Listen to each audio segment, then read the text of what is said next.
What are we doing here? And where are we gonna go? It's like we just woke up one morning, and then it's welcome to the show. Don't ask any questions, just go with the flow. Make as much money as you can, and try your best not to get broke. Copy everything you see on the TV, from the hairstyles to the clothes, and don't think too often, just do exactly as you're told. And if you ever get confused, then just turn towards the alcohol. You'll still hear your thoughts, then just turn up the radio as you learn to live a lifestyle of drugs, sex, and rock and roll.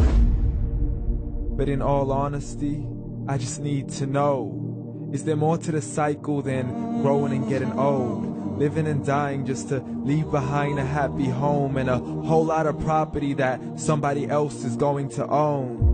I just really need to know before the casket's closed, 'cause I'm not willing to gamble with my soul, nor am I ready to take any chances. These are just simple life questions, and I'm just searching for some answers. Like, what are we doing here? And what is our purpose? How did we get here, and who made us so perfect?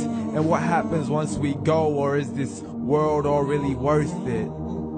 Questions we don't answer because apparently we don't really have to. There's no purpose to this life and our existence is merely natural. Then in that case, please let me ask you, did you create yourself, or was it somebody else who had fashioned you? 'Cause you're a being that's impeccable, faultless and unparalleled. You're a product of supreme intelligence, and I'm merely being rational.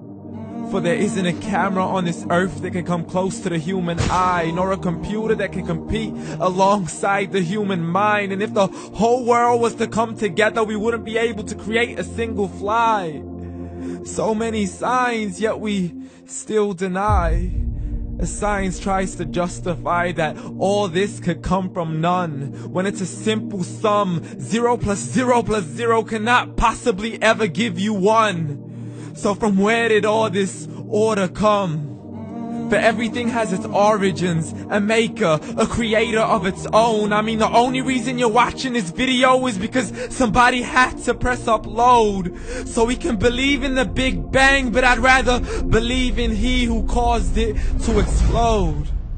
Allah, the creator of everything along with every single soul. The ever-living, the master, the only one who is in control. Unlike his creation, beyond our imagination. And no, he's not a man, nor does he have any partners in association.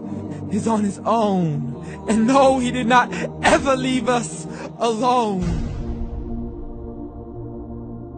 Just like every manufacturer, he left us with an instruction manual.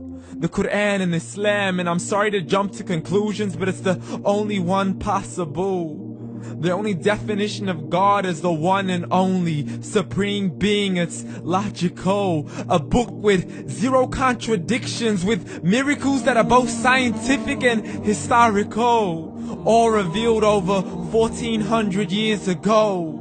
Like the detailed description of the human embryo. The descriptions of the human embryo in the Quran cannot be based on scientific knowledge in the 7th century. To the mountains as pegs holding firm the earth below, and the 2 seas that don't mix in a complete separate flow. To the planets in orbit, alternating night and day as they stay in flow. The expansion of the universe and the creation of everything from H2O.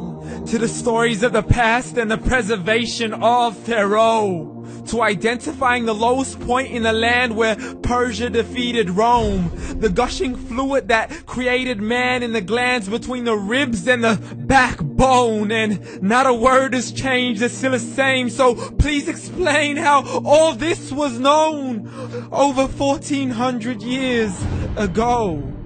To a man who couldn't read or write, as he would recite whatever the angels spoke. And if you still don't believe, please try to come up with something that's even close. But you can't, so we took God as a mockery and his messengers as a joke. Muhammad could not read or write. How's somebody who can't read or write gonna start a religion? Dismiss these scriptures as legends and tales of the ancient folk, as we live life according to our whims, desires, and hopes. saying this life is the only home we will ever know. We will live then die, then simply turn to bones. YOLO!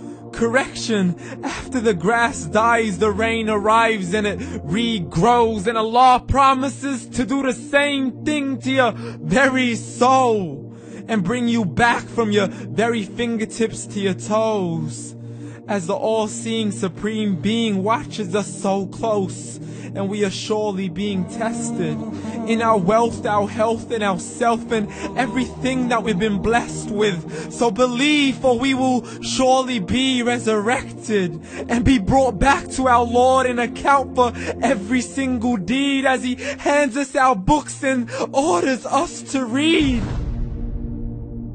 From the bad to the good and everything in between. You yourself are sufficient for your own accountability, so don't be mad at me. You are the one who thought He wouldn't come back to me. I gave you a whole life long to search after me, but you were busy in all that which was temporary. So read, and glad tidings to all those who believed. And if you disbelieve, read. And don't let that day be the first day you find out what your life really means. Read.